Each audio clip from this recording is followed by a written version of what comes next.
हुजूर की कुर्बत का ज़रिया भी दरूद है।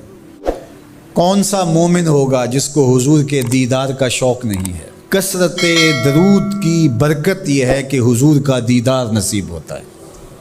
हुजूर का दीदार नसीब हो जाए तो बताओ और क्या चाहिए। अल्लाह अकबर। फरमाया जो मेरे ऊपर एक मर्तबा दरूद भेजता है अल्लाह उस पर 10 रहमतों का नज़ूल फरमाता है। और एक हदीस में आया जो एक मर्तबा मेरे ऊपर दरूद भेजता है अल्लाह उसके 10 गुनाह माफ़ करता है, 10 दर्जे बुलंद करता है और 10 रहमतों का नज़ूल फरमाता है। तो दरूद पढ़ा हुजूर पे काम अपना बन रहा है। तो दरूद पढ़ने से इंसान का बातिन संवरता है, अंदर पाकीज़गी नसीब होती है, गुनाह धुलते हैं, ऐब धुलते हैं, परेशानियां ख़त्म होती हैं, मुसीबतें, आलाम, मसाइब, दुख, टेंशन, परेशानी जो कुछ भी है ये ख़त्म होता है। और दरूद पुरसुकून बना देता है इंसान को। राहत बख्श है वजीफ़ा, सुरूर अंगेज़ है ये वजीफ़ा, नूर बेज़ है ये वजीफ़ा, माहौल में शगुफ्तगी पैदा कर देता है। अगर दरूद शरीफ पढ़ोगे तो तुम्हारी बहुत सारी परेशानियां ख़त्म हो जाएंगी, तुम्हारे दुखों का मदावा होगा, तुम रिलैक्स हो जाओगे दरूद पढ़ने। ये दरूद शरीफ की बरक़ात हैं। एक मर्तबा दरूद पढ़ने से 10 रहमतें नाजिल होती हैं। और जो बार बार हुजूर पे दरूद पढ़ता है तो बताओ कि कितना बड़ा ज़ख़ीरा रहमतों का उसके अतराफ़ में फैल गया। तो इसलिए कसरत के साथ दरूद पढ़ना चाहिए। हुजूर अलैहिस्सलाम ने यह भी इरशाद फरमाया कि जो मेरे ऊपर दरूद पढ़ता है मेरे ऊपर लाज़िम है कि मैं उसकी शफ़ाअत करूँगा। शफ़ाअत रसूल के हुसूल का ज़रिया दरूद बनता है। चूँकि हमारा आसरा ही हुजूर की शफ़ाअत है। वो दामन शफ़ाअत खोलेंगे तो हम गुनाहगारों का काम बनेगा। और वो नसीब कैसे होगी हुजूर अलैहिस्सलाम की शफ़ाअत? कसरत दरूद से। ये भी इरशाद फरमाया आका करीम ने क़यामत के दिन मेरे सबसे ज़्यादा करीब वो होगा जो कसरत के साथ मेरे ऊपर दरूद पढ़ने वाला हो। अल्लाह का फ़रिश्तों की मजलिस में हुजूर की सना करना ये दरूद है। हुजूर की मदह फरमाना, महबूब की शानों को बयान फरमाना। ये सही बुखारी में सलात का तर्जुमा हज़रत अबूल आलिया रज़ियल्लाहु ताला अन्हो से किया गया है। तो फिर दरूद का मफ़हूम बहुत वसी है। हुजूर की मदह व तौसीफ़, हुजूर के हुस्न का बयान, हुजूर के ख़साइल का उन्वान, आका करीम के शमाइल का तज़करा, हुजूर अलैहिस्सलाम के फ़ज़ाइल की बातें, हुजूर की अज़मतों का उन्वान, ये सब कुछ दरूद के ज़ुमरे में आता है।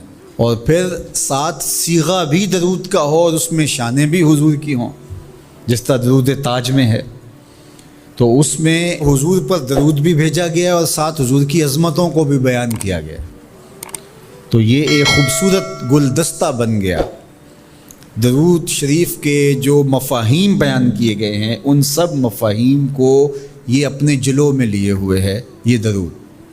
तो कसरत के साथ हुजूर अलैहिस्सलाम पर दरूद पढ़ने की तलकीन फरमाई गई। हज़रत उबई बिन काब रज़ियल्लाहु ताला अन्हु फरमाते हैं कि आका करीम ने तरग़ीब दी दरूद शरीफ पढ़ने की, बाकी उमूर और इबादत, ज़िक्र, फ़िक्र। तो मैंने अर्ज़ की, इरशाद फरमाए कि मैं आप पर किस मिक़दार में दरूद पढ़ूँ, कितना वक्त, कितना दरूद पढ़ूँ। तो आका करीम ने फरमाया माशेता, जितना तुम चाहो। फरमाते हैं मैंने कहा मैं 4था हिस्सा दरूद पढ़ूँगा, बाकी 3 हिस्से दीगर इबादत और दीगर वज़ाइफ़ अज़कार बजा लाऊँगा। फरमाया जिस तरह तुम चाहो, जो तुम्हारी मर्ज़ी, लेकिन अगर दरूद की मिक़दार को बढ़ा दो तो तुम्हारे लिए बेहतर होगा।